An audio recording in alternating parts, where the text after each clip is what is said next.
Good evening लल्ला classes में आप सभी का स्वागत है। आशा करता हूँ कि आप लोग स्वस्थ होंगे, मस्त होंगे। आज हमारा टॉपिक है जलप्रपात। ठीक है, उसके पहले हम दो बातें बोल देना चाहते हैं कि जीवन में शांति चाहते हैं तो दूसरों की शिकायतें करने से बेहतर है कि खुद को बदल ले। ठीक है, आप दूसरों की शिकायत मत करो, खुद को बदल लो, आप आराम से रहोगे, शांत रहोगे। ठीक है, आगे हम जलप्रपात के बारे में बोलेंगे कि जलप्रपात, उसके बाद में ये देखो जलप्रपात है और नदी है, इसके बाद ये राज्य है। तो कपिल धारा जलप्रपात जो है तो नर्मदा नदी पर है। कहाँ पे मिलेगा आपको? नर्मदा नदी। और किस राज्य में है? एमपी में है। ठीक है, तो कपिल धारा जलप्रपात नर्मदा नदी पर है, एमपी में है। धुआंधार जलप्रपात भी नर्मदा नदी पर है, ये भी एमपी में है। और दुग्धधारा जलप्रपात नर्मदा नदी पर है, एमपी में है। कहने का मतलब आपको याद रखना चाहिए कि तीन जलप्रपात, एक कपिल धारा, दूसरा धुआंधार, तीसरा दुग्धधारा। तीनों जलप्रपात जो है, जो धारा धारा करके आ रहा है ना, कपिल धारा, धुआंधार, दुग्धधारा, तीनों जलप्रपात नर्मदा नदी पर है। और नर्मदा नदी किस राज्य में है बाबू? तो एमपी में है। इतना बात याद रखना कि कपिल धारा जलप्रपात, धुआंधार जलप्रपात, दुग्धधारा जलप्रपात कहाँ पे? नर्मदा नदी पर, एमपी में है। चित्रकूट की बात करेंगे। किसकी बात करेंगे अब हम? चित्रकूट। चित्रकूट जलप्रपात है ये। ठीक है, इंद्रावती नदी पर है और छत्तीसगढ़ में है। बड़ा इंपॉर्टेंट क्वेश्चन है, ये बनता है जो लोगों, कई अच्छे अच्छे लोग नहीं कर पाते सवाल को। चित्रकूट जलप्रपात है भाई, इंद्रावती नदी पर। इंद्रावती नदी बह कहाँ रही है? छत्तीसगढ़ में। याद रखना, छत्तीसगढ़ में हमारा एक फ्रेंड है, उसके घर के पास इंद्रावती नदी बह रही है, वहीं पे चित्रकूट जलप्रपात बना हुआ है। आगे हम देखेंगे दूध सागर जलप्रपात। दूध सागर जलप्रपात जो है मांडवी नदी पर बनाया गया है, जो कि गोवा में है। अब आप सोचो कि एक गोवा में नदी बहती है मांडवी। ठीक है, बड़ी मालदार नदी है गोवा की मांडवी नदी। और वहाँ पे दूध ढेर सारे होते हैं। तो ऐसे आप याद रखना कि पैसे रहेंगे, दूध होगा, बिकेगा तभी माल मिलेगा, पैसे मिलेंगे। तो ऐसे याद रखना कि दूध सागर जो जलप्रपात है मांडवी नदी पर है। और कहाँ पे है? मांडवी नदी गोवा में है। इतनी बात याद रखना। अब आता है चुलिया। चुलिया जलप्रपात कोई पूछे तो अब आप सोचो कि चुलिया क्या है? बेचारी चंबल नदी पर है। और चंबल नदी कहाँ बहती है? राजस्थान में ज़्यादातर। ठीक है, तो चुलिया जलप्रपात कहाँ पे? च से चुलिया, च से चंबल। तो चुलिया जलप्रपात चंबल नदी पर, राजस्थान में। डुडुमा, डुडुमा जलप्रपात है, डुडुमा जलप्रपात मृच्छकुंड नदी पर है। हाँ, कहते हैं अरे मारा जो मृच्छ आदमी है, मलिच्छ आदमी है, डुगडुगिया पीटता रहता है जब देखो तब। तो याद रखना कि डुडुमा जलप्रपात मृच्छकुंड नदी पर है। और मृच्छकुंड कहाँ पे है बाबू? कोरापुट उड़ीसा में। कोरापुट उड़ीसा में, कोरापुट उड़ीसा में। ठीक है, तो डुडुमा जलप्रपात कहाँ पे? मृच्छकुंड नदी पर। और मृच्छकुंड नदी कहाँ बहती है? कोरापुट उड़ीसा में बहती है। ठीक है, आगे आता है गोकक जलप्रपात। ये घटप्रभा नदी पर है, जो कि कर्नाटक में है। गोकक जलप्रपात किस नदी पर है बाबू? तो घटप्रभा नदी पर। और घटप्रभा नदी कहाँ पे देखने को मिलेगी आपको? कर्नाटक में देखने को मिलेगी। ठीक है, अब आता है 55 नंबर में, देखते हैं अब इसमें क्या कहा गया है। झील और राज्य। ठीक है, झील और राज्य की बात करते हैं। तब देखो, अरुणाचल प्रदेश में पहले जाओगे तो साला को लोग कहते हैं आओ आओ साला। तो साला झील जो होगा वो अरुणाचल प्रदेश में होगा। हमेशा साले को बुलाया जाता है, कहता है साला आओ आओ साला। तो आता कौन है? साला आता है हमेशा, जीजा जल्दी नहीं आता है, पहले साला आता है। तो चूंकि जीजा बॉस होता है, इसलिए साला जल झील कहाँ पे मिलेगा आपको? अरुणाचल प्रदेश में मिलेगा। बड़खल झील हरियाणा में। हाँ, बड़खल झील है ना, बड़खल झील हरियाणा में। हरियाणा यहाँ से बहुत पास है दिल्ली से। ठीक है, तो अब याद रखना कि बड़खल आदमी, हरियाणा के लोग जो बड़बड़ाते हैं, जाके ज़्यादा लोग देखो तो बड़बड़ाते हैं वो सब बेचारे। तो बड़खल झील हरियाणा में है। सूरज कुंड झील भी हरियाणा में है। ठीक है, सूरज कुंड झील भी। भाई देखो, हरियाणा के लोग बड़े पैसे वाले होते हैं, तो याद रखना कि बड़खल झील बड़बड़ाते हैं। सूरज कुंड, पहले सूरज यहीं पे उगने के लिए, मतलब ऐसे बता रहा हूँ एक नॉर्मली, याद रखना कि जहाँ पैसे होगा लोग वहीं खुशी रहते हैं। तो ऐसे मतलब कि ऐसे याद रिलेट करके याद रखना कि सूरज कुंड झील भी आपको हरियाणा में ही देखने को मिलेगा। अब आता है कालीबेली, कालीबेली झील ना तमिलनाडु में है ना। तो जब किसी को बोलोगे काली काली काली तो कहीं तुम ही काली ना, तो इससे याद रखना काली बिल्ली झील, जो काली बिल्ली झील है वो तमिलनाडु में देखने को मिलेगी आपको। कहाँ पे देखने को मिलेगी? तमिलनाडु में, तो काली बिल्ली झील है। सांभर झील की बात कर लो आप, पुष्कर झील की बात कर लो आप, ये दोनों राजस्थान में है। राजस्थान में एक पुष्कर का जो मेला भी लगता है राजस्थान में, जहाँ पे एक ही जगह होता है और वो पुष्कर में ब्रह्मा जी की पूजा की जाती है। राजसमंद और उदय सागर भी राजस्थान में है। राजसमंद झील, उदय सागर झील भी राजस्थान में है। अब याद रखना कि उदय सागर जो झील है राजस्थान में है, याद रखना, क्योंकि ये क्वेश्चन से आप बहुत लोग फंस जाएंगे। राजसमंद तो ठीक है, राजस्थान बता लेते हैं। हुसैन सागर, हुसैन सागर ठीक है। उस्मान सागर झील ठीक है। ये सब कहाँ पे देखने को मिलेगा? हैदराबाद और तेलंगाना में ठीक है। तो हैदराबाद में मैंने बताया था कि हुसैन सागर झील और उस्मान सागर झील हैदराबाद और तेलंगाना में पड़ जाएंगे दोनों। नक्की झील की बात करें तो नक्की झील राजस्थान में है। नक्की, राजस्थान की भाषा है नक्की, नक्की झील राजस्थान में ठीक है। नक्की झील कहाँ पे है बाबू? राजस्थान में है। हुसैन सागर उस्मान सागर झील कहाँ पे है? हैदराबाद तेलंगाना में ठीक है। आगे तो आप याद रखना कि हैदराबाद, हैदराबाद से ही तेलंगाना अलग हुआ है। और आगे हम चलते हैं। अब जलप्रपात और राज्य देखेंगे तब बरकाना जलप्रपात आपको कर्नाटक में देखने को मिलेगा। बरकाना, कर्नाटक के लोग बड़ा बरकाते हैं। हाँ, कर्नाटक के लोग बड़ा बरकाते हैं, धार्मिक होते हैं, सब बरकाते हैं सब कुछ। तो बरकाना झील कर्नाटक में है। खंडाधार उड़ीसा में, उड़ीसा वाले तो उखाड़ देते हैं, खन देते हैं सब लोग। तो खंडाधार जलप्रपात कोई पूछे तो उड़ीसा में, उड़ीसा वाले उखाड़ देते हैं, खन देते हैं। तो खंडाधार झील कहाँ पे होगा? उड़ीसा में होगा। खंडाधार झील कहाँ पे होगा? उड़ीसा में होगा। उखाड़ देते हैं, खन देते हैं। पलानी की बात करेंगे तो पलानी हिमाचल प्रदेश में आपको पड़ रहा है पलानी। पालनी तो तमिलनाडु में है, लेकिन पलानी की बात करें तो हिमाचल प्रदेश में, पलानी की बात करें तो क्या हो जाएगा बाबू? हिमाचल प्रदेश में हो जाएगा ठीक है। आगे हम देखेंगे ये चचाई। हाँ, तो चचाई जो है बिहड़ नदी, बिहड़ नदी एमपी में ठीक है। चचाई जो जलप्रपात बनाया गया है बाबू, एमपी में बिहड़ नदी है, वहाँ पे चचाई जलप्रपात बनाया गया है। लोध ले लो या तो बूढ़ा घाघ ले लो। हाँ, लोध ले लो और बूढ़ा घाघ ले लो। ये जो है झारखंड में पड़ेगा आपको, बूढ़ा नदी जिसको बोलते हैं ठीक है। लोथ या तो बूढ़ा घाघ झारखंड में पड़ेगा आपको।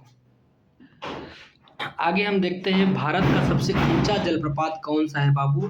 तो कुचिकल जलप्रपात है। बेचारा कुची कुची कुची करते हुए बहुत ऊंचा चला गया। तो कुचिकल जलप्रपात भारत का सबसे ऊंचा जलप्रपात है, जो 455 मीटर हाइट है उसकी। कितना मीटर बाबू? 455 मीटर हाइट है। सोचो, लगभग लगभग मतलब कि 450 मीटर से ऊपर हाइट है। सोचो, आधा किलोमीटर के लगभग लगभग है, पहुंचने वाला है कुचिकल जलप्रपात। कितना ऊंचा है मेरे बप्पा रे! सोचो, आप अंदाजा लगा सकते हो। भारत का सबसे ऊंचा जलप्रपात है कुचिकल जलप्रपात। अब आता है केवती जलप्रपात। अब केवती जो है जलप्रपात देखोगे कहाँ देखने को मिलेगा बाबू? तो ये महाना नदी एमपी में है ठीक है। महाना नदी कहाँ पे देखने को मिलेगा? एमपी में एक महाना नदी है, वहाँ पे जो जलप्रपात बनाया गया केवती जलप्रपात। कौन सा जलप्रपात बाबू? केवती। बेचारा केवती जलप्रपात कहाँ पे देखने को मिलेगा? महाना नदी पे देखने को मिलता है। अमृतधारा जलप्रपात जो है हसदो नदी छत्तीसगढ़ पर स्थित है। अब हसदो नदी, जब आदमी हंसता है ना, अमृत बहता है। क्या बहता है? कहते हैं कि आज इसके दिल से अमृत बह रहा है। तो इसे याद रखना कि अमृतधारा जलप्रपात हसदो नदी छत्तीसगढ़ पर स्थित है। तो हसदो नदी कहाँ पे बाबू? छत्तीसगढ़ में। छत्तीसगढ़ में बेचारे अमृत बह रहा है, वाह वाह वाह, छत्तीसगढ़ में। तो याद रखना कि अमृतधारा जलप्रपात कहाँ पे है? हसदो नदी छत्तीसगढ़ पे स्थित है। आगे हम देखेंगे चित्रकूट जलप्रपात, तो मैंने पहले ही बता दिया था कि ये जो है इंद्रावती नदी छत्तीसगढ़ में स्थित है, ठीक है। और नियाग्रा जलप्रपात भी चित्रकूट जलप्रपात का अन्य नाम नियाग्रा जलप्रपात है, याद रखना। चित्रकूट जलप्रपात को आप नियाग्रा जलप्रपात भी बोलते हो। नियाग्रा जलप्रपात पूछे या तो चित्रकूट जलप्रपात पूछे, दोनों एक ही है। इंद्रावती नदी पर है। इंद्रावती नदी कहाँ पे अवस्थित है बाबू? तो छत्तीसगढ़ में अवस्थित है, इतनी बात याद रखना। और अमृतधारा जलप्रपात भी हसदो नदी पर है, छत्तीसगढ़ में स्थित है। आगे हम आता है लैगून झील। लैगून झील के बारे में देखेंगे। अष्टमुडी झील केरल में है। अष्टमुडी झील कहाँ पे है बाबू? केरल में। 8 मोड का झील है अष्टमुडी झील केरल में। चिल्का झील उड़ीसा में है, ये भी लैगून झील है। पुलिकट झील तो आंध्र प्रदेश और तमिलनाडु के सीमा पे है। तो याद रखना पुलिकट ना। अब 2 लोग पकड़ो नहीं तो पुल से निकल जाएगा, पुलक जाएगा। कहने का मतलब कि बड़ा मजबूत है पुलिकट झील। 2 लोग को पकड़ना पड़ता है, आंध्र प्रदेश को पकड़ना पड़ता है और तमिलनाडु को भी पकड़ना पड़ता है। दोनों लोग पकड़ेंगे जब, ठीक है। लैगून झील के बारे में देख लिया कि अष्टमुडी झील, चिल्का झील, पुलिकट झील, ठीक है। अष्टमुडी झील केरल में है, चिल्का झील उड़ीसा में है। अब पुलिकट 2 लोग पकड़ेंगे, आंध्र प्रदेश पकड़ता है और तमिलनाडु पकड़ता है। 2 लोग, 2 राज्य पकड़ लेते हैं इसको, लैगून झील, ठीक है। जबकि पेरियार झील मानव निर्मित कृत्रिम झील है। पेरियार झील को एक मानव निर्मित कैसी झील है बाबू? कृत्रिम झील है। इसको मानव ने बनवाया है पेरियार झील को, और लैगून झील नहीं है, इतनी याद रखना। पेरियार आदमी जो है जब जैसे कि गन्ना की पेराई होती है ना, तो मानव पेराई करता था शुरू में। याद रखना कि शुरू में जो पेरियार झील बनी है वो मानव निर्मित कृत्रिम झील है, बस ऐसे याद रखना। आगे आते हैं भारत की सबसे बड़ी खारे पानी की लैगून झील कोई पूछे, खारे पानी की लैगून झील कोई पूछे, सबसे बड़ी भारत की पूछे तो चिल्का झील उड़ीसा में है, जो कि खारा पानी है। अब आदमी चिलचिला जाता है जब खारा गरम खारा पानी पिएगा तो आदमी चिलचिला जाएगा। तो खारे पानी की सबसे बड़ी झील, भारत की सबसे बड़ी झील कोई पूछे तो चिल्का झील उड़ीसा में है। भारत की सबसे बड़ी खारे पानी की अंतर्देशीय झील कोई पूछे तो साबर झील राजस्थान में है। अंतर्देशीय झील है जिसको बोलते हैं, साबर झील राजस्थान में है, ठीक है। कैसा? अंतर्देशीय झील बोलते हैं इसको। क्या बोलते हैं बाबू? अंतर्देशीय झील, साबर झील राजस्थान में है। चिल्का झील महानदी के मुहाने पर स्थित है, उत्तरी सरकार तट पर। तो चिल्का झील जो स्थित है वो महानदी के मुहाने पर स्थित है। कहाँ पे स्थित है बाबू? महानदी का मुहाना पे स्थित है। जहाँ महानदी का मुहाना होगा ना, वहीं पे चिल्का झील स्थित है। और उत्तरी सरकार का तट बोलते हैं उसको। क्या बोलते हैं? उत्तरी सरकार का तट, ठीक है। उड़ीसा में उत्कल का उत्तरी सरकार का तट ही तो होता है। फिर आगे क्या करा? चिल्का झील फर्स्ट खारे पानी की लैगून झील है, और पुलिकट झील सेकंड खारे पानी की लैगून झील है, ठीक है, कोई दिक्कत नहीं। अब पुलिकट झील मैंने बता दिया कि तमिलनाडु और आंध्र प्रदेश की सीमा पर स्थित है, ये भी बता दिया। असम की प्रमुख झीलें। अब असम की कौन सी झीलें जो प्रमुख है? तो देखो, असम जब कोई आदमी बुलाएगा, आप जाओगे, आते आते थक जाता है आदमी तो हाफने लगता है, तो हाफलांग झील कोई पूछे तो असम में है। क्योंकि आते आते आदमी थक जाता है तो हाफने लगता है, तो हाफलांग झील जब भी पूछे, हाफलांग झील कहाँ पे है? असम में है। फिर अब आदमी जब थक जाएगा ना, तब पैर और चपवाएगा। चपनाला झील भी कहाँ पे मिलेगा आपको? असम में देखने को मिलेगा। तो आदमी आते आते थक जाएगा, हाफने लगेगा, तो हाफलांग झील असम में। और जब पैर चपवाता है भाई, थक जाएगा तो आदमी क्या करेगा? पैर चपवाएगा। तो चपनाला झील भी असम में है। और चंदुबी झील ना, अब चंदू बेचारा जो है, चंदू बेचारा क्या करेगा? थक जाएगा, हाफने लगेगा, तो पैर चपवाएगा। ये असम में, ठीक है। तो कोई पूछे चंदुबी झील कहाँ पे है बाबू? असम में। चपनाला झील कहाँ पे? असम में। हाफलांग झील कहाँ पे है? असम में है। रूपकुंड झील यूके उत्तराखंड में है। अब उत्तराखंड अपना रूप बदलता रहता है भाई साहब, इतनी बात याद रख रहा हूँ। वहाँ पे कब बादल फट जाएंगे कोई मालूम नहीं है। तो रूपकुंड झील की बात करें तो ये उत्तराखंड में और रहस्यमयी झील है। आदमी जो रूप बदल ले वो रहस्यमयी तो होता ही है। तो रूपकुंड झील रहस्यमयी झील है, ठीक है। आगे फुलहर झील यूपी में है। ये फुलहर झील यूपी में है। फुलहर झील कहाँ पे बाबू? यूपी में है। हमीरसर झील कहाँ पे? गुजरात में। हमीरसर, गुजरात, हमीरसर कहाँ पे? गुजरात में। अंचार झील जम्मू कश्मीर में, जेके अंचार ना। पता नहीं जम्मू कश्मीर लोग अचार खाते कि नहीं खाते, लेकिन जम्मू कश्मीर में वाले अचार खाते हैं भाई। ठंडा प्रदेश है, बढ़िया अचार खाएंगे, मस्त रहेंगे। तो कहने का मतलब अंचार झील जम्मू कश्मीर में। हमीरसर, हमीरसर जो है ये गुजरात में है, क्योंकि जो अमीर लोग होते हैं ना गुजरात में होते हैं। हाँ, मोदी जी देख लो, अमित शाह जी देख लो, सब गुजरात से है। तो हमीरसर है सब, हमीरसर झील गुजरात में। फुलहर झील की बात करें तो यूपी में, हमारे यहाँ फूल की खेती होती है, यूपी में रहते हैं हम। तो फुलहर झील, फुलहर झील कहाँ पे है बाबू? तो यूपी में है। कहाँ पे है बाबू? यूपी में है। आगे हम चलते हैं। कयाल केरल के लैगून को कहा जाता है, ठीक है। केरल का एक लैगून है, उसको क्या कहा जाए? कयाल कहा जाता है। पूमनामाद लैगून या कपाल, या पूमनामाद लैगून बोलते हैं, या कपाल बोलते हैं, या अष्टमुडी कयाल बोलते हैं, या तो बेम्बानाथ कयाल बोलते हैं। सब केरल में है, ठीक है। तो जब आपको अष्टमुडी पूछे तो केरल में बता दोगे, बेम्बानाथ पूछे तो केरल में बता दोगे, कपाल पूछे तो केरल में बता दोगे। पूमनामाद याद रखना कि पूमनामाद नाम याद आ जाए तो आपको केरला में देखने को मिलेगा। कहाँ पे देखने को मिलेगा? केरला में। कोडाई कनाल तमिलनाडु में है। एक कृत्रिम झील है कोडाई कनाल, खोद करके लोग बना दिए इसको, कैनाल को। कोडाई कनाल तमिलनाडु में कृत्रिम झील है। रेणुका झील ये हिमाचल प्रदेश में है। रेणुका झील कहाँ पे बाबू? हिमाचल प्रदेश में है, प्राकृतिक है। अब रेणुका देवी, ये सब रेणुका देवी जो है, देवियाँ जो है प्रकृति से पैदा होती हैं।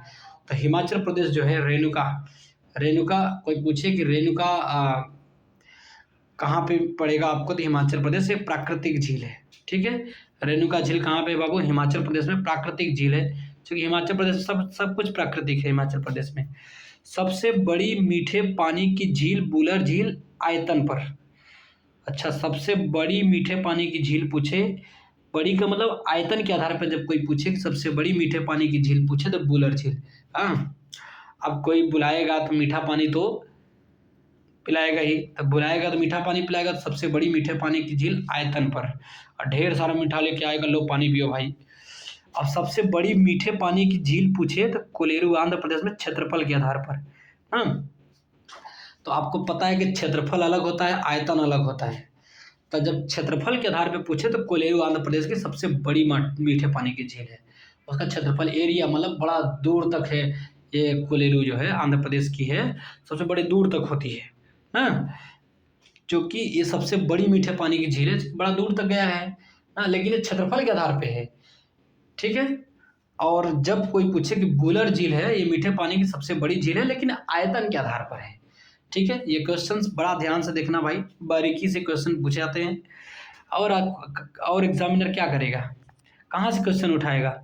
ठीक है, ऐसा पढ़ो कि एग्जामिनर भी मात खा जाए आपसे, आप स्वयं एग्जामिनर हो जाओ, ठीक है। राज्य और गर्म झरने, ठीक है। हिमाचल प्रदेश में मणिकर्ण एक गर्म झरना है। तो मणिकर्ण एक गर्म झरना कहाँ पे देखने को मिलेगा बाबू? हिमाचल प्रदेश में मिलेगा। अब उड़ीसा में तप्त पानी, अब आदमी आवत आवत तप ही गवा, तो क्या तप्त पानी पियाओ थे उड़ीसा में। जब आदमी आते आते तप जाता है ओडिशा, हाँ, तो अब आदमी ओढ़ के, धूप इतना है, आदमी ओढ़ करके तप्त पानी में आता है। क्या आता है? तपते हुए पानी में आदमी ओढ़ करके आएगा।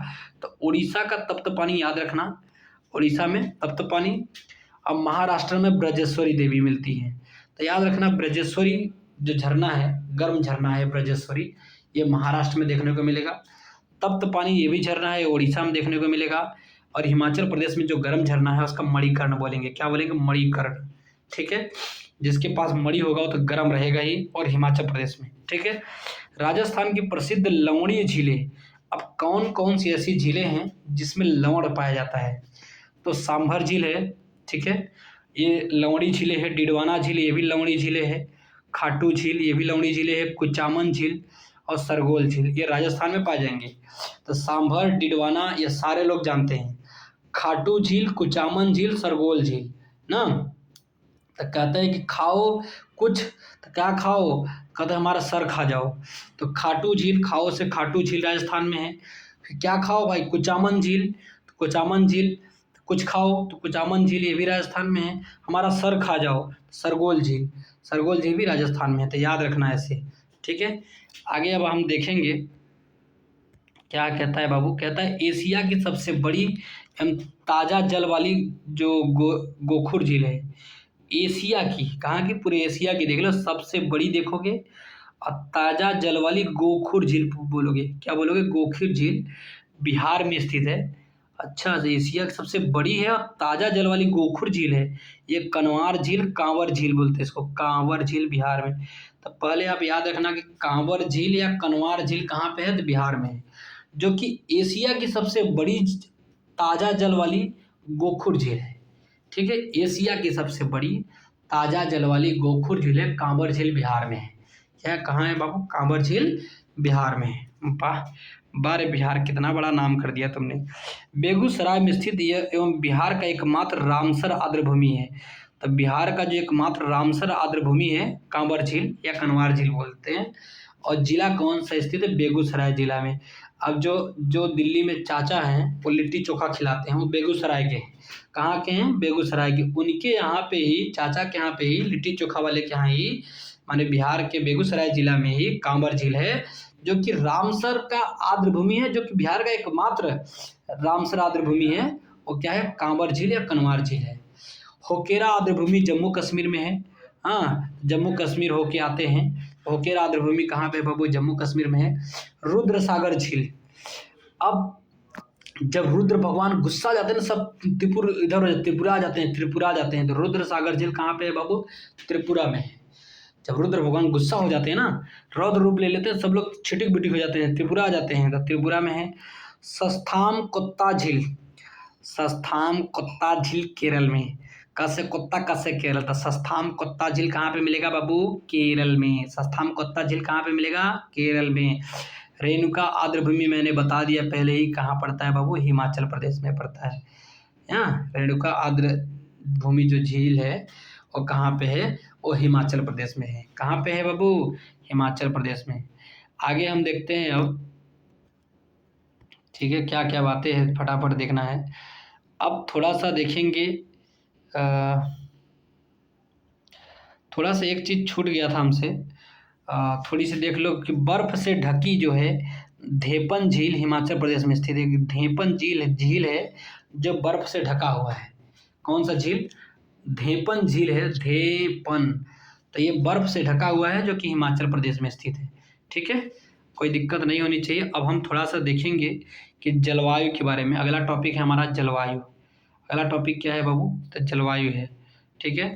थोड़ी सी जलवायु के बारे में देखेंगे। अगला टॉपिक हमारा जलवायु है। मानसून शब्द की उत्पत्ति अरबी भाषा से हुई है। दुनिया जानती है कि मानसून शब्द की जो उत्पत्ति होती है अरबी भाषा से होती है। लेह भारत में सबसे कम वर्षा का क्षेत्र है, सबसे शुष्क स्थल है। तो लेह जो है भारत में, यहाँ पे सबसे कम वर्षा होती है, सबसे शुष्क स्थल है, शुष्क है बेचारा। भारत में राजस्थान के मरुस्थलीय क्षेत्रों में सर्वाधिक दैनिक तापांतर पाया जाता है, ठीक है। तो भारत में राजस्थान का जो मरुस्थलीय क्षेत्र है ना, वहाँ पे दैनिक तापांतर सबसे अधिक है ना। दिन में कुछ अलग ताप है, रात में कुछ अलग ताप है। दिन में 45 डिग्री लगभग टेम्परेचर हर दिन रहेगा, लेकिन रात में 10 डिग्री टेम्परेचर आ जाता है। सोचो कितना गर्म, 45 से 10 डिग्री, सोचो ताप में अंतर कितना, 35 डिग्री का अंतर है। सोचो कितना, दिन में 45 डिग्री है, रात में 10 डिग्री आ जाता है। आगे आदमी आता है, तमिलनाडु में मानसून महीना नवंबर दिसंबर में होता है। तो तमिलनाडु में जो मानसून महीना होता है वो नवंबर दिसंबर में होता है।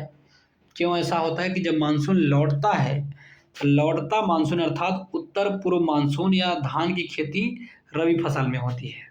तमिलनाडु में जब धान की खेती होती है बाबू, तो रबी की फसल बोली जाती है। इसको क्या कहा जाती है, रबी की फसल, क्योंकि जब मानसून लौटता है ना, अर्थात उत्तर पूर्व मानसून से खेती होती है तमिलनाडु में धान की खेती, तो इसलिए इसको रबी का फसल कहा जाता है, क्योंकि नवंबर दिसंबर में बोई जाती है, ठीक है।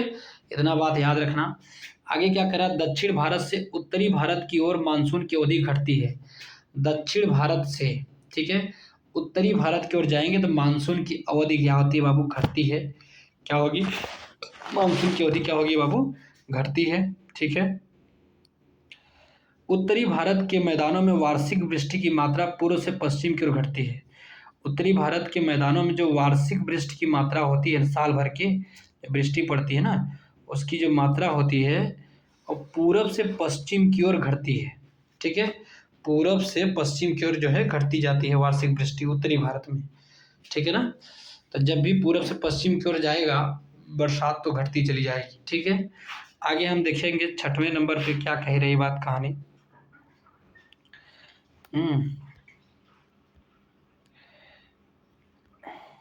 ठीक है, कह रहा है विभिन्न जलवायु क्षेत्रों के विस्तार के बारे में देखेंगे। तो क्या क्या विभिन्न जलवायु क्षेत्र हैं।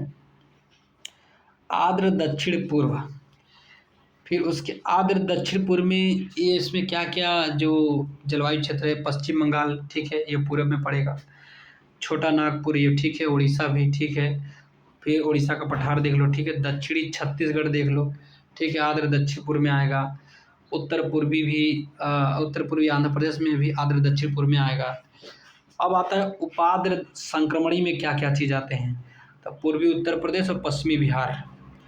तो हमारा जो पूर्वी उत्तर प्रदेश है और पश्चिमी बिहार जो है ये उपार्द्र संक्रमणी में आते हैं। किस में आते हैं बाबू? उपार्द्र संक्रमणी में आते हैं। उप आर्द्र संक्रमणीय क्षेत्र में आते हैं। उपार्द्र तटीय की बात करेंगे तो कोरोमंडल तट का क्षेत्र है। उपार्द्र तटीय की बात करेंगे तो कोरोमंडल तट का क्षेत्र। किसका क्षेत्र है बाबू? उपार्द्र तटीय की बात करेंगे हम तो कोरोमंडल तट का क्षेत्र है। ठीक है, ये कोरोमंडल तट का जो क्षेत्र है उपार्द्र तटीय क्षेत्र है। तो कोरोमंडल तट के मतलब तमिलनाडु के आसपास का जो क्षेत्र है कोरोमंडल तट का क्षेत्र, इसको हम उपार्द्र तटीय क्षेत्र बोलेंगे। क्या बोलेंगे? उपार्द्र तटीय क्षेत्र बोलेंगे। उपार्द्र महाद्वीपीय जलवायु क्षेत्र बाद ऊपरी गंगा का मैदान। उपार्द्र महाद्वीपीय जलवायु क्षेत्र की बात करेंगे तो ऊपरी गंगा का जो मैदान होता है ना, उप आर्द्र महाद्वीपीय जलवायु क्षेत्र की बात करते हैं तो ऊपरी गंगा का मैदान होता है। आगे देखते हैं ऋतुएं और भारतीय कैलेंडर की बात करेंगे अब। ठीक है, ऋतुएं और भारतीय कैलेंडर की बात करेंगे तो बसंत ऋतु जो है चैत और बैसाख में आती है। बसंत ऋतु कब आती है? चैत बैसाख में। और चैत हिंदी का पहला महीना है, याद रखना। ठीक है, चैत और बैसाख में बसंत ऋतु आती है। ग्रीष्म जेठ आषाढ़ में आता है। अब जेठ आषाढ़ में गर्मी का मौसम, ग्रीष्म ऋतु आ जाएगी। वर्षा सावन भादव, इस समय जो है इस समय जो है सावन भादव चल रहा है, इसमें वर्षा ऋतु आ जाएगी। शरद की बात है तो ये कहते हैं अश्विन कार्तिक। शरद, अश्विन कार्तिक जो है शरद ऋतु में आती है। अश्विन और कार्तिक दोनों क्रिकेटर हैं और बड़ा शांत आदमी है, सब दोनों शरद आदमी हैं। हेमंत की बात करेंगे तो मार्गशीर्ष पौष, फागुन के महीना में हेमंत खूब फागुन खिलता है। तो हेमंत ऋतु में जो है मार्गशीर्ष पौष के महीने में शिशिर की बात करेंगे तो मार्गशीर्ष, उसके बाद शिशिर की बात करेंगे तो ये देखो माघ फागुन में। ठीक है, माघ फागुन में शिशिर का वो बोलते हैं इसको। ठीक है, शिशिर माघ फागुन से, हेमंत मार्गशीर्ष पौष से, शरद अश्विन कार्तिक से, वर्षा सावन भादव से, ग्रीष्म ज्येष्ठ आषाढ़ से, बसंत चैत बैसाख से। ठीक है, और आगे हम देखेंगे कोपेन ने विशाल मैदान की जलवायु में CWG शब्द का प्रयोग किया है। ठीक है, कौन कौन CWG शब्द का प्रयोग किया है कोपेन ने? कोपेन क्या है बाबू? एक क्या बोलते हैं, ज्योग्राफी का विद्वान है ये। इसका अर्थ होता है शुष्क शीत वाला मानसूनी प्रकार की जलवायु। CWG का मतलब होता है कि शुष्क शीत वाला मानसूनी प्रकार की जलवायु कहाँ कहाँ पाई जाती है। तो अपने यूपी में, ठीक है, शुष्क शीत वाला मानसूनी प्रकार की जलवायु पाई जाएगी। बिहार में भी, MP, पश्चिम बंगाल, छत्तीसगढ़ और झारखंड। ठीक है, ये सब जगहों पे देखेंगे शुष्क शीत वाला मानसूनी प्रकार की जलवायु पाई जाती है। यूपी, बिहार, मध्य प्रदेश, पश्चिम बंगाल, छत्तीसगढ़, झारखंड। ठीक है, शुष्क शीत वाला मानसूनी प्रकार की जलवायु पाई जाती है। ठीक है, आगे हम देखेंगे उत्तर पूर्व मानसून के सर्वाधिक वर्षा प्राप्त करने वाला राज्य तमिलनाडु है। उत्तर पूर्व मानसून से जो सबसे अधिक वर्षा प्राप्त करेगा राज्य तमिलनाडु करेगा, क्योंकि लौटता मानसून होता है। विकास क्योंकि सितंबर माह से सूर्य दक्षिणायन होने से, सितंबर महीना से सूर्य किधर दक्षिणायन होने से सितंबर महीना से सूर्य दक्षिणायन होने लगता है। ITCZ inter tropical conversion zone, ITCZ दक्षिण की ओर खिसकता है। किधर खिसक जाएगा ITCZ बाबू? दक्षिण की ओर खिसक जाएगा। और मानसून बे ऑफ बंगाल से, मानसून जो होती है बंगाल की खाड़ी से आर्द्रता ग्रहण करके तमिलनाडु में वर्षा करता है। मानसून क्या करेगा? बंगाल की खाड़ी से आर्द्रता ग्रहण करेगा और तमिलनाडु में वर्षा कर देगा। किस में वर्षा कर देगा बाबू? तमिलनाडु में वर्षा कर देगा। ठीक है, आगे 10वां नंबर पे बातें कह रही है, देश में औसत वार्षिक वर्षा होती है। गोवा में 3947 mm की वर्षा होती है फर्स्ट नंबर पे, औसत एवरेज। और केरल में जो है 3606 mm की वर्षा होती है। केरल में कितना वर्षा होती है? 3606 mm की। ठीक है, और गोवा में 3947 mm की वर्षा होती है, जो फर्स्ट नंबर पे है। यदि गांव पूछे ना, तो गांव पूछे तो मानिसराम मेघालय में जो औसत वर्षा होती है, मानिसराम मेघालय में। ठीक है, फर्स्ट नंबर पे। आगे दूसरी 11वीं बातें क्या कह रही है? वर्षा जल का संचयन जल प्रबंधन की वह युक्ति है जिससे लागत कम लाभ अधिकतम है। तमिलनाडु अग्रणी राज्य है। वर्षा जल के संचयन में तमिलनाडु जो है अग्रणी राज्य है। इसके प्रबंधन में लागत कम लगता है और लाभ अधिकतम मिलता है, और इसमें तमिलनाडु अग्रणी राज्य है। वर्षा जल को बचाने में सबसे अग्रणी राज्य कौन है बाबू? तो तमिलनाडु है। आज हम यहीं पे अपने स्टॉप करते हैं क्लास को। ठीक है, बेस्ट ऑफ लक, स्वस्थ रहिए, मस्त रहिए, क्लास को एंजॉय करिए, शेयर करिए, कमेंट करिए, सब्सक्राइब करिए।